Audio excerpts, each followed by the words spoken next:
એક એક્ઝામ્પલ આપું છું. કેરેબિયન ટાપુની વાત છે. ત્યાં એક મંદિર બનાવવાનો વિચાર આવ્યો મિસ્ટર સેવાદાસને. આમ બહુ બોલતા નહીં એ ભાઈ, અને એમને એક દિવસ મંદિર બનાવવાનો વિચાર આવ્યો. ત્યાં કાયદો એવું કે ત્યાંની જમીન પર મંદિર ના બની શકે, કારણ કે એ તો ક્રિશ્ચિયન કન્ટ્રી.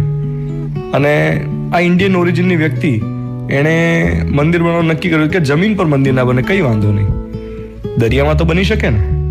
એમણે દરિયામાં મંદિર બનાવવાનું શરૂ કર્યું. કેવી રીતે? એનો પાયો કેવી રીતે નાખ્યો?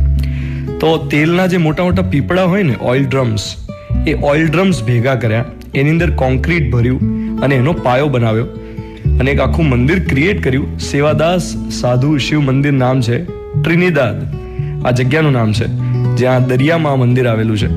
અને ટ્રિનિદાદ આપણે એકચ્યુઅલી જ્યારે આપણી ટીમ વેસ્ટ ઇન્ડિઝ ક્રિકેટ રમવા જાય ત્યારે આ નામ સાંભળ્યું છે કે ત્યાં ટ્રિનિદાદ એન્ડ ટોબેગોમાં મેચ રમાતી હોય.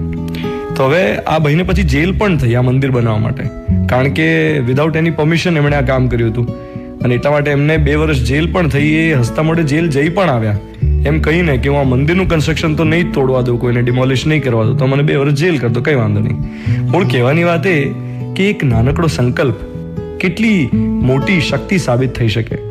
આજનો દિવસ સ્વતંત્રતા દિવસ તો છે જ, 15th of August, અને એની ખૂબ ખૂબ શુભકામનાઓ ઇન્ડિપેન્ડન્સ ડેની. આજે 15th of August. હું છું ધ્વનિત, તમારી સાથે. અમુક પુરુષો એક વાત બરાબર નથી સમજતા. અમુક પુરુષો એક વાત બરાબર નથી સમજતા કે કોઈને પણ પોતાના વખાણ સાંભળવા તો ગમે જ. કોઈને પણ પોતે સારું કામ કર્યું હોય અને એની નોંધ કોઈ બીજા લે તો ગમે તો ખરું જ. અમુક પુરુષો આ વાત નથી સમજતા. તમે જોજો, એ ઓફિસના માટે એવી ફરિયાદ કરતા હોય કે આટલું કામ કરી છે તોય અમારા બોસ તો નોટિસ જ નથી કરતા, બોસ નોંધ જ નથી લેતા.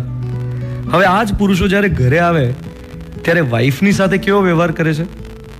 એ ઘરમાં પોતાની વાઈફની પૂરતી કદર કરે છે ખરા?